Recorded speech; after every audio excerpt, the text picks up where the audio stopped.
I think Yeah. I got a cup of coffee here.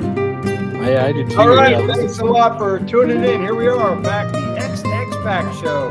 Here we are, several today, expats who are actually returned to the United States. We were expats, back and forth, that kind of thing. But once again, we got Mike. He's an expat from Italy, and he spent 6 years and actually looked at buying some property. We've got my brother Steve again. He is our expert on Italy because he's not only lived there for a length of time, but actually lived in a house in Italy, owns property, Not under a bridge. not under a bridge like Mike. yeah, not like me. And then we've got Jared here. He's our new special guest who spent a lot of time in Mexico. He's kind of in the restaurant business in Mexico, and he's in Alaska right now, and he's got a great story. Everyone's going to find captivating. And myself, who grew up in Italy, basically 8 years, elementary school, junior high, high school. Then they finally threw me out of the country. But besides that, we're welcome everybody here. This is the Expat show, and we'll just kick it off with how should we kick it off? Let's just let Jared tell his story. It's crazy, man. Okay, Jared, wherever you want to start on your interesting expat experience in Mexico and where you are today, or however you want to put it all together for the fans out Well, it all started when I was 2 years old. No, there. Oh, good.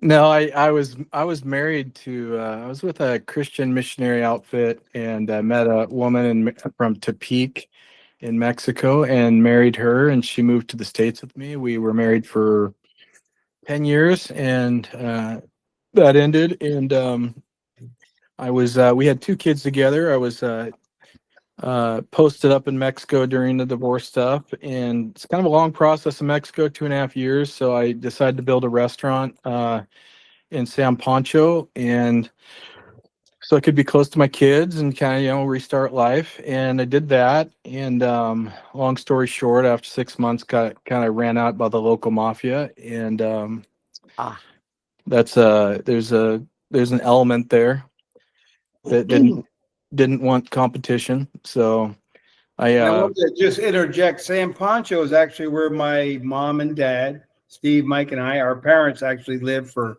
3 years, I think, in San Pancho, bought a house.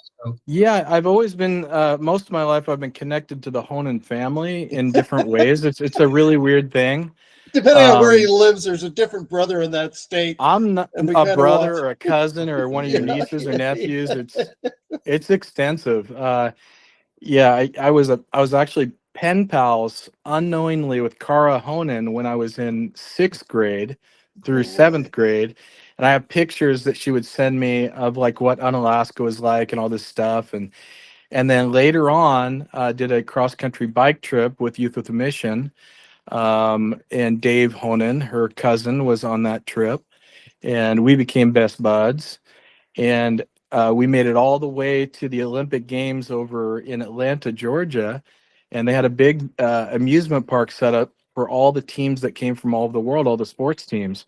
And Cara goes running up to Dave when he got there, and she was there volunteering as staff. And I'm like, Cara, I know you, you're Cara, and she's the Cara that I was pen pals with. So it's funny. It might have started there, and it's all the way through life. There's been Mike used to letter my vehicles, and he's like the Pied Piper with his trampoline in the backyard, and he'd bring in all the kids, and we'd go jump in on his trampoline. I did a really crappy tile job for him one time, and dude, that's still there. It's rock solid. Yeah. Well, I hope you can still carry insurance on your home. Yeah. No, it's good. It's good. Chris and I did a short stint with public safety, and Chris was working there, and he was like top cop and special forces guy, super cool and inspiring. And we did have a couple good incidences where we had to throw down on some suspects, and I can tell that story. I can tell that Chris. There. You want me to tell that story real Yes, quick? tell it. So Yeah. Chris, so I had this job where I would take guys to court in the morning. There's this guy going in for arraignment, so I would pick up the guy at the jail, and there's this guy Chris. He had vandalized some stuff around town, the Orthodox Church, whatever, like spray painting headstones. He was distraught over a breakup, and so he's going in to get arraigned. And I got to take him to the back door of the courthouse, put in this code, make him turn away so he says doesn't see the code. And he's handcuffed and everything and shackled. And he had been in the jail and they were watching him on the video. And he was like doing push-ups and doing like handcuff breaks, like practicing escape. And I didn't really know. And when I got there, Chris was standing by in his vehicle outside. And I didn't really know why. That was a little unorthodox. And as I start to escort this guy into the back room, they'd had a grand jury or whatever for something, and they had all these folding chairs in the entry, in the Arctic entry. And the guy, sure enough, I start to escort him in, and he turns on me, and Chris was on him. I mean, I didn't even see Chris run from the car. He was on him, and I thought I had him. I grabbed his wrists, and Chris came up on him, grabbed this guy, threw him through the air, through the chairs, tackled him to the ground, was like kneeing the stuff out of him, and I'm like, what the heck? I didn't feel like that. I didn't feel like that was necessary. And at that time, I didn't know Chris's special forces background. That It he was was like necessary. Just I didn't know. for the Sorry, I record. didn't know Chris was a national hero and like destroyed like. There's no like half on switch. So- It's either full on or not. So it was awesome. So the funniest thing, it was like over the top, but the funniest thing is that's why I call him Top Cop. It's not because he's the best cop, it's because he was over the top. But no, but Yes. no, No, but, yeah, Connie, so I go, actually, Chris, man, Chris, why'd you go so hard on that guy? And he goes, because we're going home to our families. That was awesome. It was just like the perfect answer. Well, actually, Anyway. just to put it in context, I knew the guy had been threatening to escape, so I knew this was going to be the opportunity that he was going to try and make an escape. Blah blah blah. Yeah, thanks for telling me.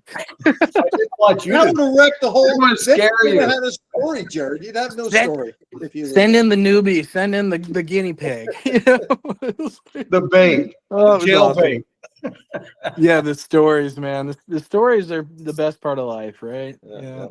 So, anyways, let's before we lose the rest of our audience, we'll kind of go back to life in Mexico. When was the last time you were there? A couple months ago. Okay. I go back and forth. I work up here and then I go back to my family. So I'm doing chunks. I'm doing like chunks up here and chunks down there. So what's the life? I mean, obviously there's a lot of political stuff going on. How's it affecting Americans going to Italy or Mexico? Well, there's 3 protected areas. There's a general that broke away years ago, like 2011, from the administration of Mexico, and he's a real loyalist to his country. So he's over Los Marinos, and he has secured 3 areas in Mexico. So it's like, think of like the Cancun area, the peninsula, the Baja Peninsula, and Riviera Nayarit, which encompasses like the coastline all the way down to Puerto Vallarta from like Guayabitos.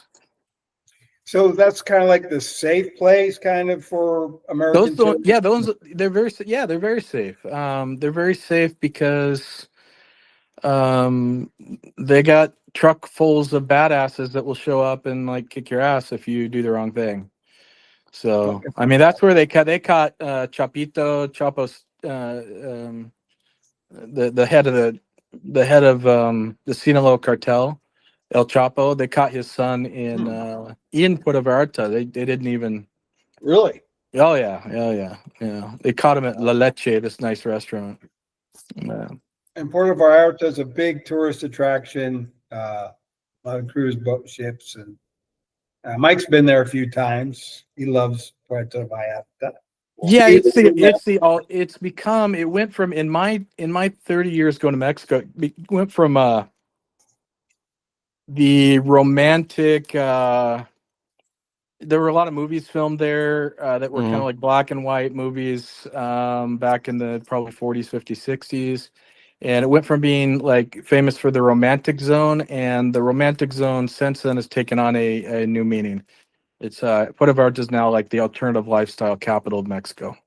So that's not really where we hang out. We're north of there. It's not very family friendly, but it is for San people. Pancho is not family friendly. No. Well, San Puerto Pancho's Vallarta. north of San Pancho. It's another hour and a half north. That's actually a quaint little town. It's a surfing town. Has a bunch of Argentinian, Canadian surfing people. It's got a great vibe going on. But that's where you are in San Pancho. No, I'm in another place that's nearby there. Oh, okay, okay. I thought you said you were. We're in a colonia.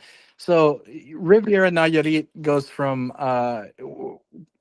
just when you cross the border from Jalisco, where Puerto Vallarta is. It's like 10 minutes to cross the border, and there's all these expats living all up the coastline. I mean, it's like little colonies and developments, and everybody's trying to do an Airbnb so they can get by, or some people that are on Social Security can afford to live there because they can't quite afford to live there on in the States, on what they Mhm. make. But they can live well down there. They can go to their coffee shop every day and see the sunset, and it's a great place. Good. I'm glad to hear that because you hear all the stories of the border and Mexicans throwing Americans out because Americans are throwing Mexicans out of the United States. This kind of As of recent, they're not throwing them out. It's like in Mexico City. The rent prices went so high that it made it unaffordable to live with the influx of expats. You got expats and you got remote workers. My friend Jake was like chief of staff at Nike, and he was doing his work during the COVID time down there. He was doing everything remotely, and he rented a place and lived down there and whatever. And um, there's a lot of people doing that. There's a lot. You'd be blown away. So you're saying the West Coast is really a kind of a nice expat location. That part of the West Coast. So if you just go from Mismalo, which is south of Puerto Vallarta, all the way up to like Guayavitas, very safe. You start breaking out of those areas, there can be fake checkpoints on the road where guys are in full fatigues and it looks like they're legit and they're not, and they shake you down. They've had issues since the spring with sequestras, like these kidnappings. And since Trump came in and made his declaration of, they're terroristic groups, these cartels, and so they're causing a problem for the U.S. And their reaction was to start kidnapping. There was always kidnappings of little girls for the sex trade, but they would like go into the villages and kidnap poor people because they had really no recourse to be able to like find the kids, and they don't have they're just getting by, now they're taking teenage boys. They're building their rank. They're like child soldiers. They're trying to get them, Wow. in their ranks. And we had threats against our family in the spring that were very concerning, where they were calling me on my U.S. number up here. Don't know how they got it. And we had threats against my kids and stuff. But at this point, I feel safe. I'm good. There's always kind of this like perpetual thing where the guards in the prison will collect numbers of people and names and numbers and details. Then they'll have the prisoners call from the prisoner phone and make threats. But a lot of them are idle threats. And they're just scare tactics. They're not really. Right. I don't really think that it would be wise for them, especially at this point, to be kidnapping Americans. It's just gonna stir up more trouble for them. They're not. These guys aren't stupid. And I think Mike, you had a question, but your mic. Oh, I muted my mic. Oh, there you Yeah, I was just saying, but like Jared said, as long as you stay within those areas, if you fly in and you're safe. I mean, I felt Well, So, there's rules. There's rules whether you're in Italy or whether you're in Mexico, anywhere in the world. I've traveled all over the world, and I don't go out to bars. I don't go out at night. That 9 o'clock rule. You just go home and do your thing. And it's if you're around, they'll target people in those kind of areas where people are out of their wits. If they're in the bars, they're going hard and they get taken advantage of. You could get robbed or you could get killed, sure, but it won't happen if you're not out there. If you're not out on the Maricon, the boardwalk, and partying, you just won't have those issues. You lower your risk factors dramatically. So anytime you're traveling, I think that's just a rule of thumb. You just don't. Oh, yeah, good point. Well, Yeah. when you get old, it's sort of you don't Yeah, even have you're- to worry about it because you You're can't done stay by up that 6 late. o'clock anyway. Yeah. Yeah, and generally that's what I see is people that are in their retirement age and they're living down there and they're loving it. And there's a lot of cool social groups and pickleball clubs and everything you can think of.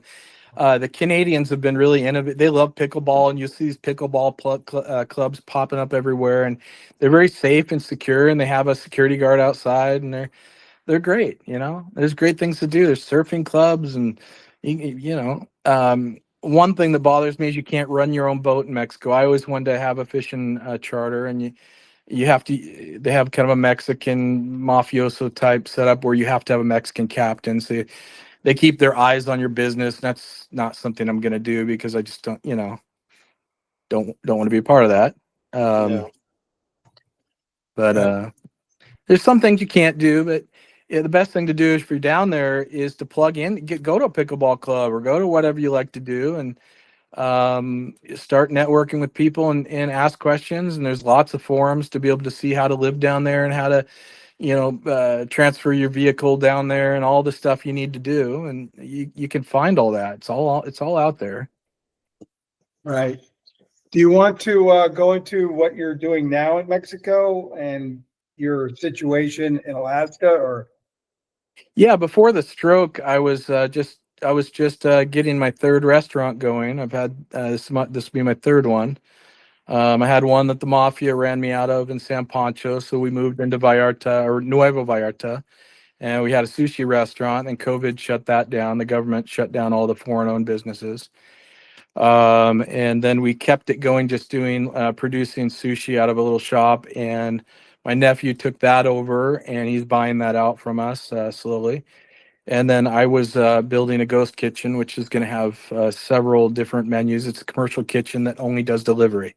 So we'll just have several menus, and they have like Uber Eats up here. They have down there. They do have Uber Eats, but they have better services and faster services for delivery on motorcycle. And so they just come to your shop when the order goes through, and they run the food to the place. And then with our central kitchen, we'll be able to sell several different and we are doing Italian. We are doing pizza and pasta and stuff, and big charolas, which are like casserole trays of like family-sized meals, and then a few other items or a few other menus. So the internet is good enough if somebody wants to work remote in Mexico in that area. It shouldn't be a problem at all, right? Yeah, and they just the last year they've had Starlink, so Starlink is my go-to. It is a Mexican Starlink, so you can't use your Starlink kit from the US. You can't bring it down and use it there. You have to use the one for Mexico, which is you can buy at Home Depot. It's just a couple $100. Oh. So, and then you pay, I think in peso, probably $100. No, it's about $60 a month for that service. It's excellent. I've never had issues with internet in Mexico.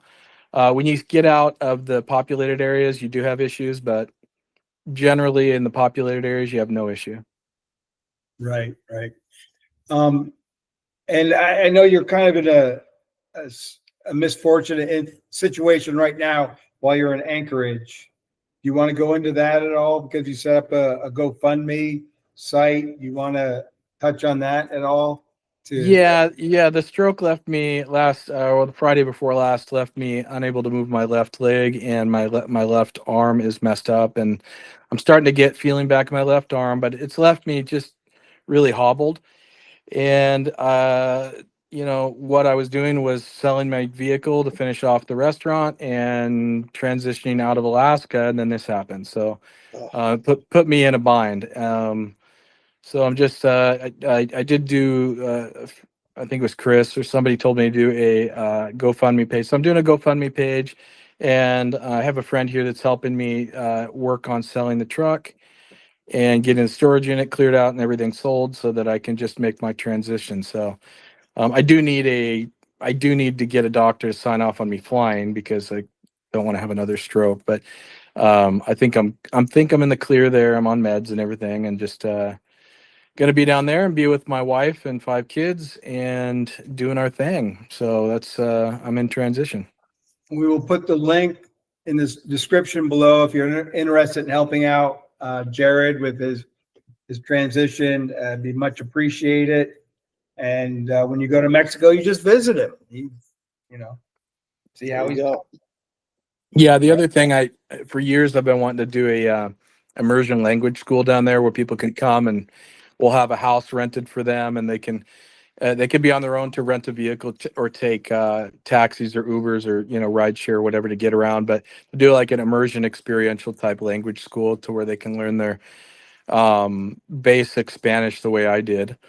And Are you fluent, Jared? I'm 75%. Still Cool. learning. Cool. I struggle with the legalese, the Mexican Yeah. legalese. Yeah. And I have to do some legal stuff down there. So it's occasionally I'm using a lot of transduction or translation to get through some of that stuff. Mexican law is not like American law. It's probably a lot like Italian law. No, No one they got really the- understands Oh, it. they got this thing like quien que pagar pago. It means he who hits pays. So say like one time I got arrested because there was this mentally handicapped kid in San Pancho. He's getting like harassed by these drug addicts that were like bothering him and like biting on him and stuff. And I went to go defend the kid and it turned into a scuffle. And I ended up going to jail for it, and then you have to go see a magistrate and you have to, it's just ridiculous. It's like they don't, you can't defend yourself down there. It's the weirdest thing to if you're a victim or you're trying to defend a victim, you still have to pay. It's like, what the wow. heck? So, and for an American, you gotta learn those things. You gotta adjust to it, and you gotta buy the cops lunch every once in a while. That's kind of saved my butt. That's for me in Alaska. So Had a you great owe Chris some lunches, Jared. That's Yeah. Yeah. I had a great time in jail. It actually was fun, but it's just something that you just don't want to get on the wrong side of things, and you got to tread lightly when you're down there and figure it out before you start making big decisions. Yeah. And obviously your wife is Mexican, so you kind of already, you're really embedded in the culture, in the community because of your family tie. So that obviously that's helpful. So and she's a saint and she's highly respected in the community. I mean, she is literally a saint. I mean, she is just so wonderful and patient, wonderful, understanding, and she just brings an element of peace into everything, and I don't, and so I'm kind of like a Viking. So I've learned a lot from her and how to navigate things just through being peaceful. How old are your kids, Jason? It's all right. Yeah, my kids are 8, 10, 13, 16, and 19. Wow. Yeah. Quite fast. I have 3 girls, 2 boys. Wow. Excuse me. Well, that's definitely a worthwhile conversation. I mean, I got a lot out of Jared's input on Mexico and what he's doing now, and obviously he's in a little tight spot. So maybe we can help him out. We'll do what we can to get him through, get him back home, get him home. Yeah. E.T. going home. If there's any questions, unless Jared's got some extra information he wants to put out, I think we'll just wrap it up. No, Mike? I just think don't believe the news, fake news. Mexico's great. Tread lightly when you're there. Learn the ropes. Be respectful of the culture. Try to learn the language. And if you're trying to learn the language, use a etymology app and understand that English and Spanish are not too far off. And the same with Italian. It's once you learn Spanish, you kind of start to hear the English and Italian and the Latin roots, and Yep. get an etymology app and prepare yourself, and don't fear learning the language. Don't fear Mexico. The Mexican people are generally wonderful. I mean, just wonderful people. They're the hardest working people. They're doing their best, and they don't have the freedom that we have. That's too bad, but I think they'll get there, and I think the alliance between America and Mexico is very important, and I believe Mexico will be the next China in terms of production, and there's lots of opportunities down there. You can do business down there. You can make decent wages. You can bring American ideas and do really well. They fly in Mexico. You put a Little Caesars in Mexico, and you'll have a line out the door. They love American culture. They want a taste of America, and obviously, and there's just it's just there's so much potential there. There's an amazing amount of potential. Sign off. Mike? Thank you, guys. Hey, Jared, thanks a lot, man. Thanks for Yeah, sharing great the story. podcast. Nice to meet you, and Steve, and good to see you again, Mike and Chris, and Yep. catch you later. We'll see you down in Mexico probably, or run into you at Lowe's or Home Depot or something. Come be my guest. Yeah, come be my Sam's guest. Club. Sam's Club or whatever they got down there. Where you up?